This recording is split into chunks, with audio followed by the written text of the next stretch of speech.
তো এর আগে আমরা দেখেছিলাম যে বাংলাদেশের 10টা ভয়ানক জায়গা, আর এই ভিডিওতে দেখবো আমরা 10টা শান্তিপ্রিয় জায়গা। তো চলো দেখা যাক। হ্যাঁ চলুন। বাংলাদেশের 64 জেলার মধ্যে কিছু জেলাকে বলা হয় সবচাইতে শান্তিপ্রিয়, চলো যেখানে দেখা যাক। অপরাধের হার অনেক কম। আজকের এই ভিডিওতে আমরা আলোচনা করব এমন 10টি জেলা নিয়ে যেগুলোতে আপনি নিশ্চিন্তে থাকতে পারেন, আর সেই সাথে জানুন কোন জেলাতে সুন্দরী মেয়েদের বসবাস সবচেয়ে বেশি। তালিকায় আপনার জেলা আছে কিনা জানতে ভিডিওটি শেষ পর্যন্ত দেখুন। 10 নম্বরে থাকবে জামালপুর জেলা। জামালপুর জেলা শান্তিপ্রিয় এবং অপরাধের হার কম হওয়ার জন্য পরিচিত। পুরাতন ব্রহ্মপুত্র নদীর তীরে অবস্থিত এই জেলা কৃষি পণ্য এবং বাণিজ্য কেন্দ্র হিসেবে গুরুত্বপূর্ণ।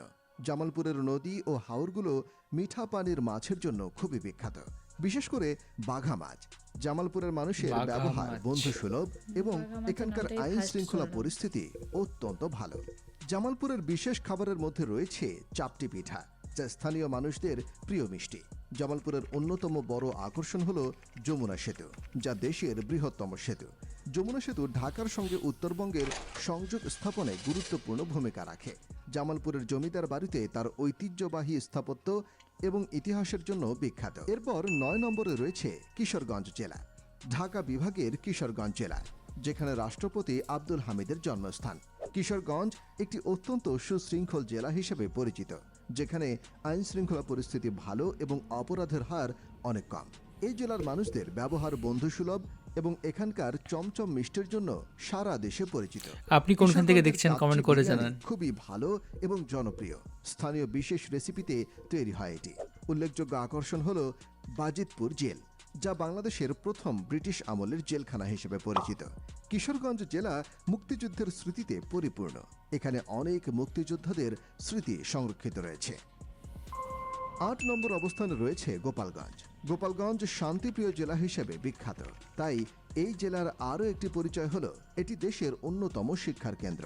এখানে অবস্থিত বঙ্গবন্ধু শেখ মুজিবুর রহমান বিজ্ঞান ও প্রযুক্তি বিশ্ববিদ্যালয়, যা উচ্চশিক্ষার ক্ষেত্রে অত্যন্ত গুরুত্বপূর্ণ। এছাড়াও গোপালগঞ্জের কাশিয়ানী উপজেলায় আছে দেশের প্রথম আধুনিক কৃষি খামার, যা স্থানীয় অর্থনীতিতে বিশেষ ভূমিকা পালন করে। গোপালগঞ্জের জনপ্রিয় খাবারের মধ্যে রয়েছে টুঙ্গিপাড়ার পিঠা, পাটিসাপটা এবং মিষ্টি পান অন্যতম। এই জেলায় ঐতিহ্যবাহী খাবার ও দর্শনীয় স্থানগুলি ভ্রমণপ্রেমীদের জন্য আকর্ষণীয়। এই জেলার মানুষ অতিথি আপ্যায়নের জন্য পরিচিত। অতিথিদের আন্তরিকভাবে স্বাগত জানানো হয়। গোপালগঞ্জের গ্রামীণ পরিবেশ ও নদী দ্বারা ঘেরা এলাকা প্রাকৃতিক সৌন্দর্যের জন্য প্রশংসিত। এরপরে 7 নম্বর অবস্থানে রয়েছে পঞ্চগড় জেলা। বাংলাদেশের উত্তরের জেলা পঞ্চগড়, যা সবুজ সৌন্দর্যে প্রত্যেকটা ভরপুর জায়গায় একটি কিন্তু জেলা। প্রচুর এই সুন্দর। জেলায় বাংলাদেশের অন্যান্য জেলার তুলনায় অপরাধের হার অনেক কম। পঞ্চগড় জেলার অন্যতম আকর্ষণীয় স্থান তেঁতুলিয়া, যা হিমালয়ের কোল ঘেঁষা এবং বাংলাদেশের একমাত্র স্থান যেখান থেকে হিমালয় দেখা যায়। আপনি যদি হিমালয় ও পাহাড় পর্বত দেখতে চান, তাহলে পঞ্চগড় জেলায় ঘুরে যেতে পারেন। পঞ্চগড়ে নদী ও হাওরের প্রাচুর্য থাকায় মাছ চাষে অনেক বিখ্যাত। এখানকার মাছগুলি অনেক বেশি সুস্বাদু হয়ে থাকে। এখানকার আইন শৃঙ্খলা পরিস্থিতি অনেক ভালো এবং বিখ্যাত খাবার হলো ভুজা ময়া। বড় আকর্ষণ হিসেবে রয়েছে বাংলা বান্ধা স্থলবন্দর, যা ভারত, নেপাল ও ভুটানের সঙ্গে সরাসরি বাণিজ্যিক সংযোগ স্থাপন করেছে। এরপর 6 নম্বরে রয়েছে ঠাকুরগাঁও জেলা। রংপুর বিভাগের ঠাকুরগাঁও জেলা, যা সৌন্দর্যমণ্ডিত একটি জেলা হিসেবে পরিচিত। ব্রিটিশ আমলের ঠাকুর পরিবারের বসবাসের কারণে জেলাটির নামকরণ করা হয় ঠাকুরগাঁও। ঠাকুরগাঁও জেলার আইন শৃঙ্খলা পরিস্থিতি চমৎকার এবং অপরাধের হার খুবই কম। এখানকার বিখ্যাত পুরনো খাবার ভিডিও হলো দেখানো হচ্ছে ঠাকুরগাঁওয়ের এদিকে। শীতল পিঠা। ঠাকুরগাঁও জেলার মশলা বিশেষ করে তেজপাতা, ধনে ও জিরার জন্য পরিচিত, যা রান্নার স্বাদ বাড়িয়ে দেয়। ঠাকুরগাঁয়ের কুমড়ো এবং গাজর বিশেষভাবে পরিচিত। এখানকার মাটিতে এগুলোর গুণগত মান অনেক ভালো। বড় আকর্ষণ হিসেবে এখানে রয়েছে ঠাকুরগাঁও রেলওয়ে জংশন, যা উত্তরবঙ্গের অন্যতম প্রধান রেলওয়ে কেন্দ্র। অবশ্যই কমেন্ট করে জানাবেন আপনি কোন জেলা থেকে এই ভিডিওটি দেখছেন। 5 নম্বর অবস্থানে রয়েছে মেহেরপুর জেলা। মেহেরপুর খুলনা বিভাগের একটি শান্তিপ্রিয় জেলা। এই জেলাটিতে অপরাধের হার খুবই কম। 1982 সালে কুষ্টিয়া থেকে পৃথক হয়ে মেহেরপুর জেলা গঠিত হয়। এই জেলার মানুষদের ব্যবহার বন্ধুসুলভ এবং শান্তিপূর্ণ ও নীরব পরিবেশের জন্য পরিচিত, যা এটিকে একটি ভালো পর্যটন স্থান বানায়। আকর্ষণ হিসেবে রয়েছে মুজিবনগর স্মৃতিসৌধ, যা বাংলাদেশের প্রথম অস্থায়ী সরকারের শপথ গ্রহণ স্থান। এটি বাংলাদেশের মুক্তিযুদ্ধের ইতিহাসে একটি অত্যন্ত গুরুত্বপূর্ণ স্থান। মেহেরপুর জেলা কৃষি ও ফলের জন্য অত্যন্ত বিখ্যাত, বিশেষ করে লিচু ও আমের জন্য পরিচিত। এরপরে 4 নম্বরে রয়েছে ভোলা জেলা, বরিশাল বিভাগের ভোলা জেলা, যা শান্তিপ্রিয় জেলা হিসেবে পরিচিত। ভোলা জেলা প্রাকৃতিক সৌন্দর্য, নদ নদী এবং সবুজ শস্যক্ষেত্র মানুষকে মুগ্ধ করে। এখানকার আইন শৃঙ্খলা পরিস্থিতি ভালো এবং অপরাধের হার অনেক কম। ভোলার বিখ্যাত খাবার হলো ভোলার বোরহানি। ভোলা বাংলাদেশের একমাত্র জেলা বোরহানি। যা পুরোপুরি প্রথমবার নদী শুনলাম দ্বারা খাবারের ঘেরা। নামটা। এটি মূল ভূখণ্ড থেকে ভোলা একদমই জেলার আলাদা। নামটাও আমি ভোলা প্রথমবার জেলা শুনলাম। তার নদীর টাটকা মাছের জন্য অত্যন্ত বিখ্যাত, বিশেষ করে ইলিশ মাছ। ভোলা জেলার আকর্ষণ হিসেবে রয়েছে ভোলা নলুয়া চরে, যা বিশাল সমুদ্র সৈকত এবং জলাভূমির জন্য বিখ্যাত। এটি পর্যটকদের জন্য অত্যন্ত আকর্ষণীয় স্থান। 3 নম্বর অবস্থানে রয়েছে সুনামগঞ্জ জেলা। সুনামগঞ্জ জেলা, যা বাংলাদেশের উত্তর পূর্বাঞ্চলে অবস্থিত এবং হাওর বাওর এলাকার জন্য পরিচিত। এখানকার মানুষের প্রত্যেকটা ব্যবহার জায়গায় প্রাকৃতিক খুবই সৌন্দর্য ভালো খুব এবং সুন্দর। অপরাধের হার তাই না? অনেক কম। সুনামগঞ্জের বিখ্যাত খাবার হলো হাসনা রানীর পিঠা।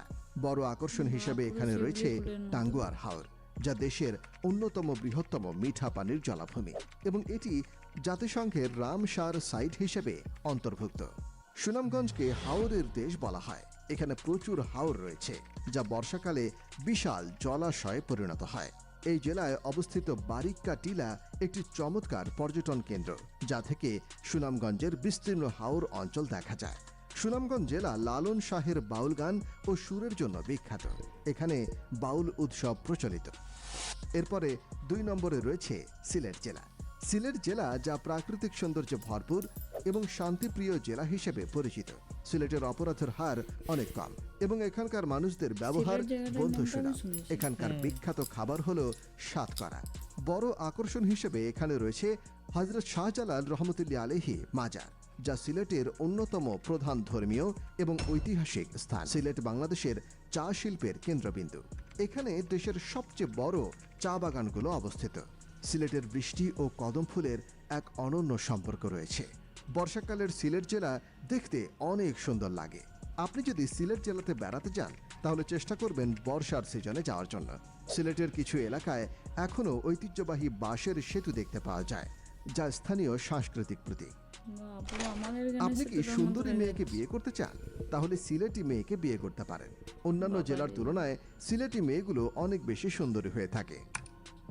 1 নম্বর যারা যারা বিয়ে অবস্থানে করেননি রয়েছে তারা কিন্তু রাজশাহী জেলা। করতে পারেন রাজশাহী বিয়ে। জেলা, যা বাংলাদেশের সবচাইতে শান্তিপ্রিয় জেলা হিসেবে পরিচিত।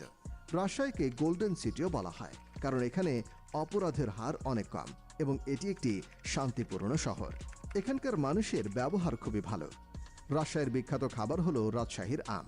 এর বড় আকর্ষণ হিসেবে এখানে রয়েছে পদ্মা নদীর তীরে অবস্থিত রাজশাহী মহানগরী, যা তার প্রাকৃতিক সৌন্দর্যের জন্য বিখ্যাত। এছাড়াও রাজশাহীর পুঠিয়া রাজবাড়ি এবং বাঘা মসজিদ প্রাচীন স্থাপত্যের জন্য অনেক বিখ্যাত। রাজশাহী পদ্মা নদীর তীরে অবস্থিত, যা শহরকে একটি মনোমুগ্ধকর পরিবেশ দেয় এবং পদ্মার তীরে সূর্যাস্ত উপভোগ করা এখানে অনেক জনপ্রিয়। রাজশাহী সিল্কের শাড়ির জন্য বিখ্যাত। এখানে দেখলাম আমরা যে বাংলাদেশের সবচেয়ে 10টি সুন্দর জেলা এবং মানে 10টা সবচেয়ে সুন্দর এবং শান্তিপ্রিয় জেলা।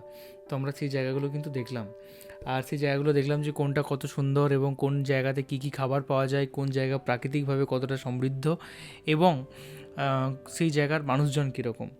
তো তোমার কেমন লাগলো বলো? হ্যাঁ, আমারও দেখে খুব ভালো লাগলো। এখানে 10টি জায়গা দেখলাম। এখানে অনেকগুলো যে জায়গাগুলো দেখলাম সেগুলোর নামও শুনিনি। ভোলা জেলা, তারপরে আরও কত কী নাম, মানে যেগুলো বলা হলো সেগুলো দেখলাম। আর প্রত্যেকটা শহরেই খুব সুন্দর, আর কোনো কোনো জায়গায় সত্যি মানে সেখানে অনেক বিপদ কম, আর মানুষ সেখানে একটু শান্তিতে নির্বিঘ্নে থাকতে পারে। এই ভিডিওটা দেখে প্রচুর ভালো লাগলো। মনে হচ্ছে যে এই জায়গাগুলো যাব। চলে যাই ঘুরতে। হ্যাঁ, যদি বাড়ির কাছে হতো, যদি কোনো সমস্যা না থাকতো, তাহলে অবশ্যই যাওয়া যেত। একদম। আর আমার সবচেয়ে ভালো লেগেছে জায়গাটা হচ্ছে সিলেট, কারণ হচ্ছে হ্যাঁ, সিলেটটা আমারও হচ্ছে সিলেট ভালো লেগেছে। আর যেহেতু রাজশাহীটাও ভালো। রাজশাহীটা ভালো, বাট সিলেটটা হচ্ছে কি যেহেতু পাহাড়ে অবস্থিত, আমার পাহাড় খুব ভালো লাগে, তো তার জন্য হচ্ছে আমার সিলেটটা সবচেয়ে বেশি ভালো লাগছে। এবং চা বাগান, পাহাড়, তো ওই পরিবেশটা আমার সত্যি কথা বলতে খুবই ভালো লেগেছে। হ্যাঁ, আমারও সিলেটটা ভালো লেগেছে। একদম। আর আর আপনি রাস্তাঘাটও এখানে ভালো বলুন যে লেগেছে। আপনার কোন জেলা থেকে দেখছেন এবং কোন জেলাটা আপনার সবচেয়ে বেশি প্রিয় লাগে, সেটা অবশ্যই কিন্তু জানান। সেটা অবশ্যই কমেন্টে জানান। আর সবাই খুব ভালো থাকবেন, সুস্থ থাকবেন, দেখতে থাকবেন আমাদের চ্যানেল। একদমই। তো চলো এখনকার মতো এই পর্যন্তই, দেখা হবে আবার পরবর্তী ভিডিওতে। টাটা। টাটা।